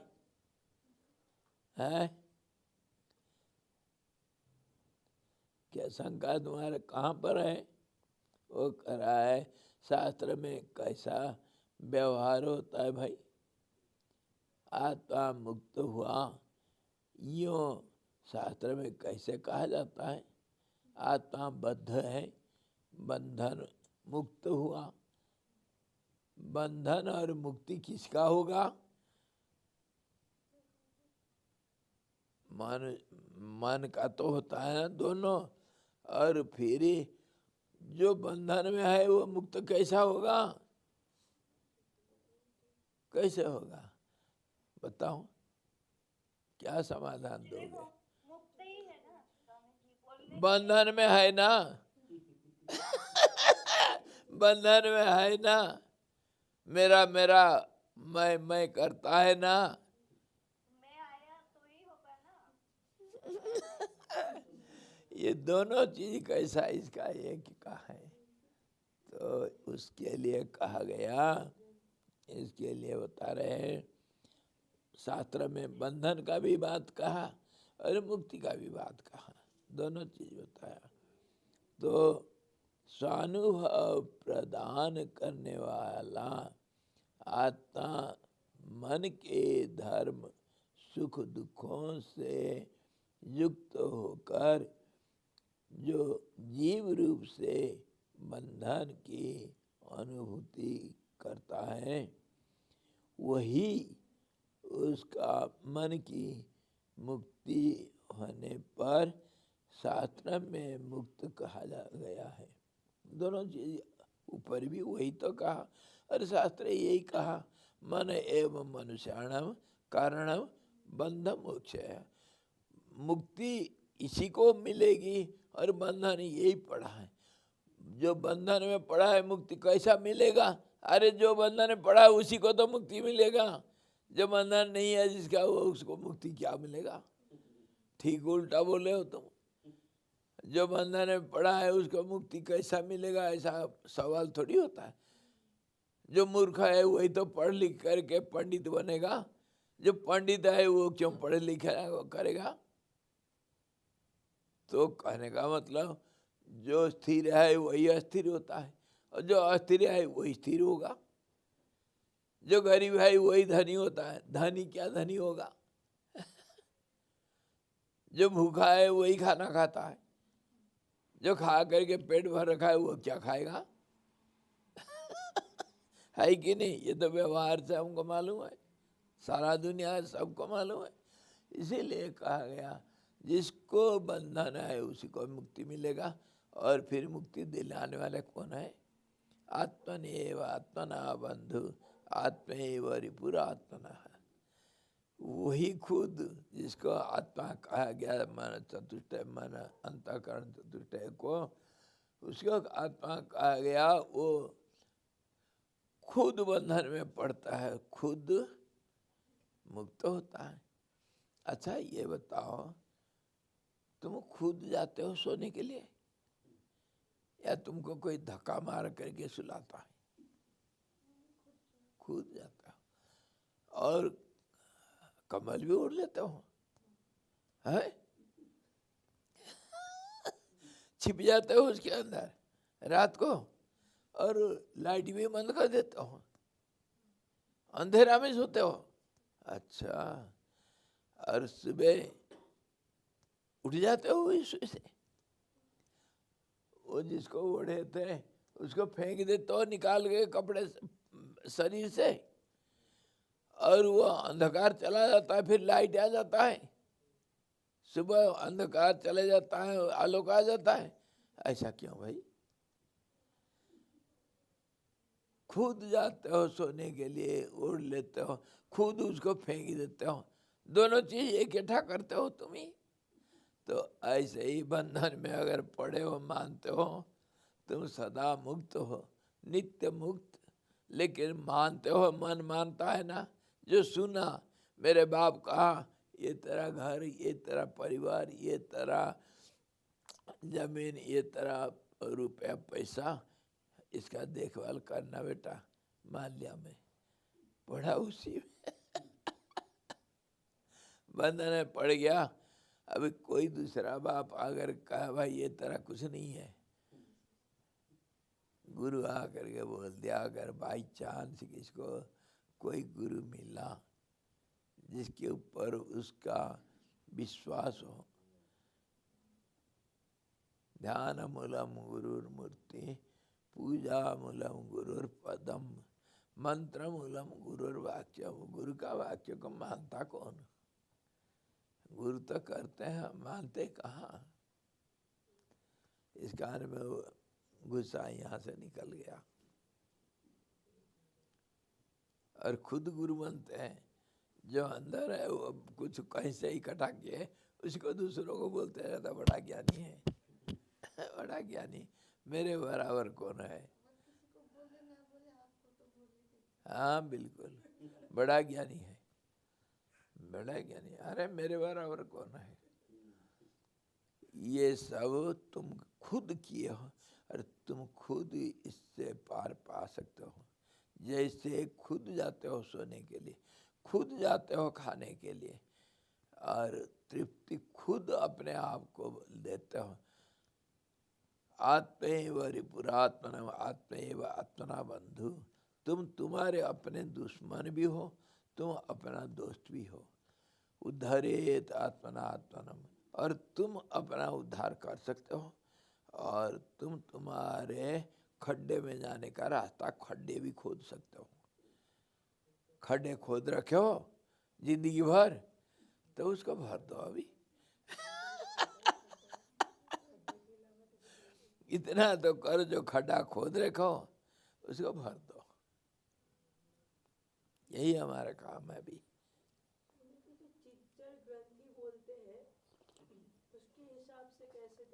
क्या चित्त जड़ ग्रंथि जो बोलते हैं उसके हिसाब से कैसे देखें?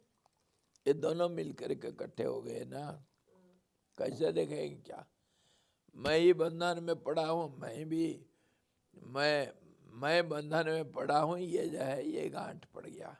मैं कौन हूँ? मैं वो भी है, इधर भी है, गांठ पड़ गया, दोनों इकट्ठे हो गए, वही चमगादड़ बन रखा है। मैं चिड़िया भी हूँ, मैं पशु भी हूँ। स्वामी जी, हाँ जी, ऐसा कह सकते कि घड़ा भी मैंने ही बनाया और वो घड़ा मैंने ही तोड़ डाला? घड़ा बनाने वाला भी मैं ही हूँ, और तोड़ के मुक्त, ऐसा बोल सकते हैं क्या?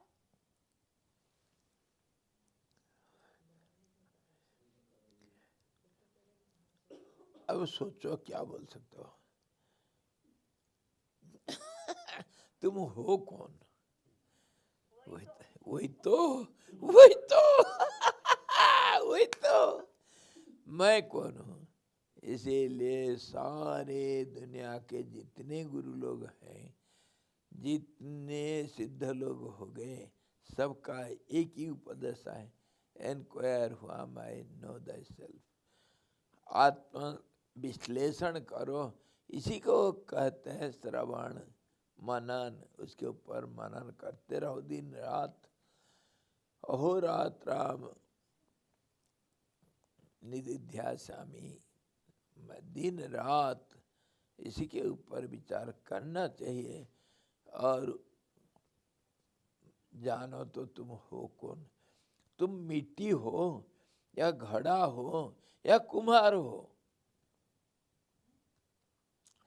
त्रिपुटी में दुनिया है, कर्ता हो, कर्म हो या क्रिया हो। इसको पूछो अपने आप को, तुम हो कौन? तुम शरीर हो या आंख हो या तुम्हारे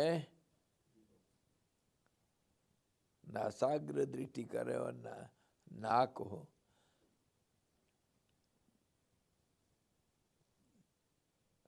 तुम देखने वाला हो या दर्शन आंख हो या विषय जो है वो हो। खुद को बोलना पड़ेगा, इसको विचार करना, मैं हूँ कौन, कहाँ का हूँ। इसी के ऊपर तो अभी विचार कर रहे थे कि माँ बाप बोल दिया हमको तुम्हारा नाम ये है और तुम्हारा ये सब घर द्वार भाई बहन रिश्ता नाता और तुम ऐसा हो, हम मान लिए। लेकिन इसी को विचार करना है, मैं सचमुच हूँ कौन।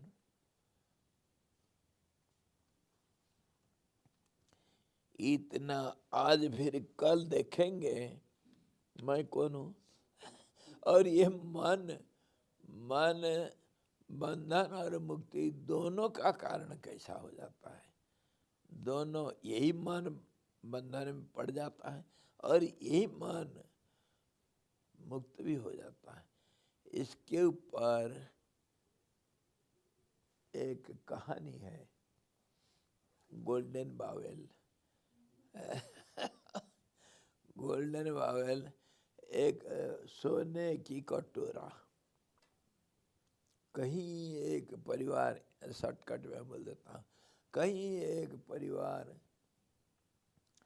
बहुत धनी कभी था और सोना चांदी में थाली ग्लास में खाना पीना और हीरा मोती पलंग, सोने का पलंग में सोते थे, बहुत धनी थे। समय तो सब कुछ करता है, धीरे धीरे वो लहर नीचे गिरा और ऐसा गरीब हो गए तो खाने पीने के लिए भी नहीं रहा। परिवार में भी सब रास्ता नाता सब खत्म हो गए। एक परिवार रहा, उसमें एक बूढ़ी बहुत उम्र की इधर उधर जा करके किसी के घर में बर्तन धो देती है, मांग करके कुछ ले आती है। एक छोटी सी नातेड़ी है, लड़की छोटी सी है, खेलती कूदती, उसको 2 रोटी खिला देती है, अपने किसी के घर में जाकर खा लेती बूढ़ी। इतना गरीब हो गए। समय आया, समय तो सब कुछ करता है।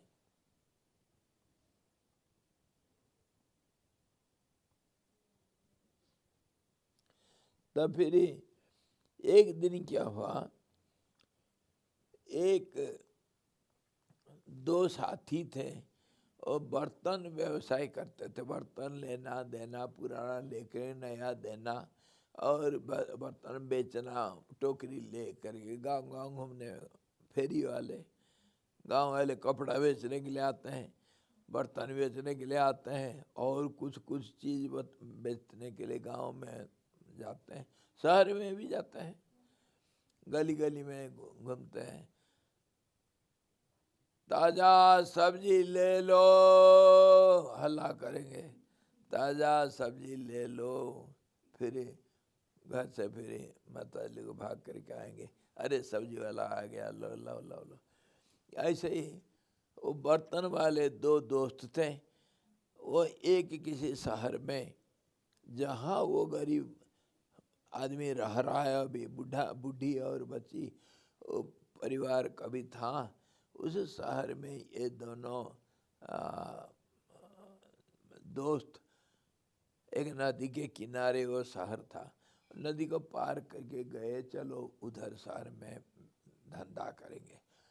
तो दोनों गए, तो बर्तन बेचने वाले थे, तो वो शहर को आधा आधा मन से अपना आधा आधा समझौता कर लिए, इसे आधा में तुम जाओ, इसे आधा में मैं जाता हूँ आज, दूसरे कल क्या करेंगे, तुम उस आधा से इधर आ जाना, मैं उस तरफ चले जाऊँगा, तो सारा शहर में हमारा व्यवसाय हो जाएगा, फिर चलेंगे। हाँ मान लिए दोनों। तो एक था उसमें ठगू और एक थे सच्चा व्यवसायी, एक तो बड़ा लालची था और एक था सच्चाई, जो है जैसे जितना कीमत होता है बर्तनों का। तो जो लालची था, लालची व्यवसायी, वो पहला दिन एक गरीब परिवार के गली में घुस करके, पुराना बर्तन ले दे दो, नया बर्तन ले लो, बर्तन वाले आ गया, बर्तन वाले बर्तन ले लो, हल्ला करके जा रहा है। तो ये बच्ची कहीं से सुनी, ये दादी दादी, ये बर्तन वाले आ रखे हैं, बर्तन बेचने वाले। हाँ तो क्या हुआ, ना हमको जो बर्तन देंगे नया बर्तन लेंगे, हमारे घर में बर्तन नहीं है। अरे पगली, हमारे घर में कौन सा बर्तन है हम तो पत्ते में खाते हैं, बर्तन कहाँ है हम तुम बदलने के लिए, देने के लिए। नहीं है, तेरे को पता नहीं क्या है तुम्हारे, तेरे को क्या पता है ना, वो कटोरा है ना, वो किनारे आज झाड़ू करेंगे, उस किनारे से उधर फेंकेंगे, उधर दूसरे दिन झाड़ू करेंगे, उस किनारे से उधर फेंकेंगे। एक मिट्टी का एक छोटा सा एक कटोरा था, पर बहुत मजबूत था, टूटता नहीं, मिट्टी का।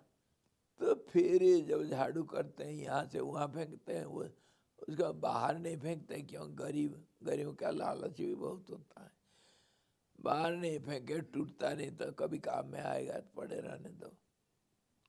तो बच्ची लड़की का मन उसमें था, ये पुराना ही किसी काम का नहीं, चलो दे देते हैं, दादी इसको दे दूं, हाँ दे दे, एक नया प्लेट ले लूँगा, एक नया तस्तरी में कुछ खाएंगे, हाँ दे गई कटोरा ले करके बच्ची, वो व्यापारी को बोला, अंकल इसको लोगे, मेरे को एक छोटा सा तस्तूरी दे दो ना नया। तो वो लिया, व्यापारी लिया, देखा वजन तो है, मिट्टी का इतना वजन नहीं होता है।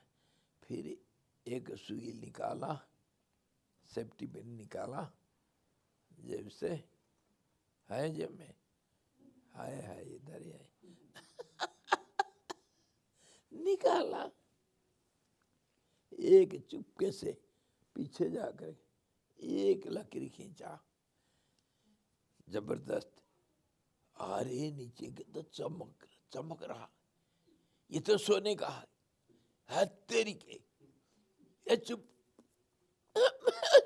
उसका बदन दबा दिया और जा करके बच्ची को बोलता है, अरे ये किसी काम का है क्या, कहाँ से लाया उठा कर ये कचरा पट्टी, मन में तो है सोने का, इसको ठगूंगा, और उसको फेंका, ले तेरा कटरा है, इसके बदले में कुछ दे दिया जाता है क्या, चल।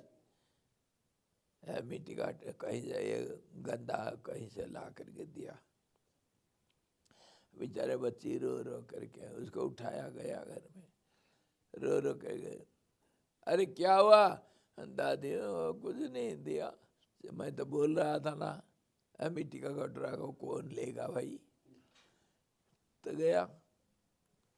दूसरे दिन जो सच्चा व्यापारी था इसी रास्ता में आया, वो लालची दूसरे हिस्सा में गया। ये भी ऐसे बोल गए, अरे बर्तन ले लो, बर्तन ले लो, बर्तन वाला। तो ये फिर सुना, आज सुना था आवाज कुछ दूसरे का आवाज। फिर सोचा आज भी कोशिश कर लो, कल तो फेंक दिया था गुस्सा से, आज ये हो सकता है, दे सकता है, ये दूसरा कोई है। तो फिर उठाया कटोरा को, लेकर के गया उसके। अंकल जी इसके बदले में कुछ दोगे क्या? तो ये भी सच्चा व्यापारी लिया उसको, ले करके देखा वजन वाला, ये तो कुछ होगा, कोई धातु होगा, लोहा होगा, चांदी होगा, सोना होगा, कुछ तो होगा, ये मिट्टी का नहीं। तो फिर उसका लकीर खींचा, देखा अरे ये तो सोना का है। खूब अच्छी तरह देखा, हाँ ये तो सोना का है। बेटी इसको तुम बदलना चाहते हो ना? हाँ, अरे ये सोने का कटोरा है, क्यों बदलोगे? ना नहीं, ये तो मिट्टी का है, तुम्हारा हाथ लग गया तो सोना हो गया। कल तो वो आया था और एक अंकल आया था, वो तो फेंक दिया था इसको, ये तो मिट्टी का करके फेंक दिया था, और तुम्हारा हाथ लग गया, सोने का हो गया, जो कुछ देना दे दो। तो वो सच्चा जो व्यापारी था, वो सारा बर्तन जितना था सब दे दिया, और जितना पैसा कमाया था वो भी दे दिया। अपना तराजू और थोड़ा सा पैसा नदी पार जाने के लिए रखा, और वो जो बाट सब होता है उसको रखा, और सारे बर्तन दे दिया, बेटी मौज करो, ये भी कमी है, मैं तो कम दे रहा हूँ, सोना का बहुत कीमत होता है। अच्छा, खुश होकर लेकर गया। और तब तक वो दूसरा लालची व्यापारी सोचा, अरे मेरे रास्ता में ये गया होगा, मेरा जो कटोरा क्या पता ये टपाया तो नहीं, मेरा कटोरा। और मेरे वो देख आकर के पहुंचता है तो बात गड़बड़ी हो गया। अरे ए लड़की, ना क्या बात, ला तेरा कटोरा ला दे, आज बेचारी कल रो रही थी, ले कुछ बर्तन ले ले। हाँ बर्तन ले ले, हाँ ठगू बर्तन ले ले, कल तो मिट्टी का था, आज कैसे ले लोगे? खूब गाली खाया। वो दूसरा आया था, देखो इतना बर्तन दे करके गया, तू तो ठगू है, चल देखे ऐसा ठगुओं को, गाली खाया।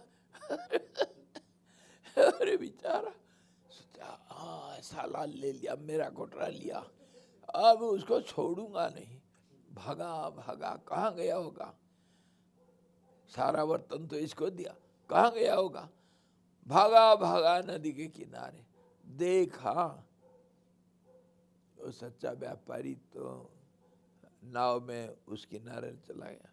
वो हल्ला गया, ए किश्ती वाला, ए चल मैं तेरे को पैसा दूंगा, उसको ले आ, साला ले गया मेरा किस्मत को तोड़ दिया, साला ले गया, रे ले आओ इसको इधर। तो व्यापारी कहता, ए पैसा मैं दिया ना, पहले उतारो फिर जाना, मुझे पहले पार उतारो। गया, उतार दिया, और ये हल्ला करा, चिल्ला रहा, मेरा सब कुछ ले गया, अरे मेरा धन संपत्ति लूट लिया साला।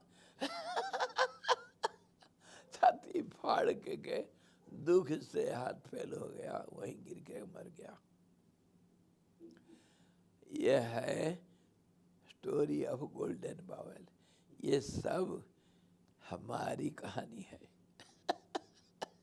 ये कहानी है बुद्ध देव के जातक स्टोरी का बुद्धदेव का 100 जन्म का कहानी जातक टेल्स में होता है।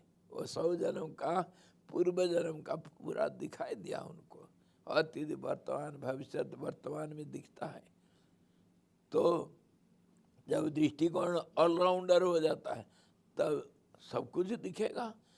तब फिर वो लिखते हैं हम सब गोल्डन बाउल हैं।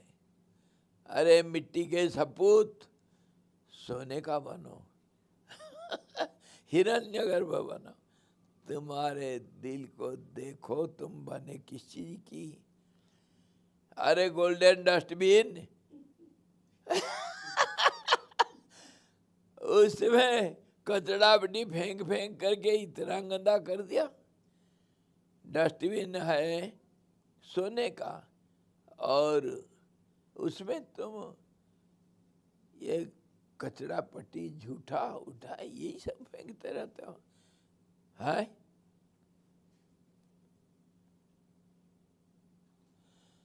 तो फिर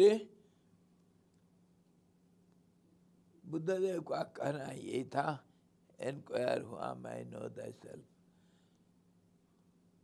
अंदर तो सोना है और बाहर ये कचड़ा पट्टी मांस मिट्टी, इसको तुम मैं मान रखे हो। अरे गोल्डन बाइबल अपने को रगड़ो रगड़ो रगड़ो चमको।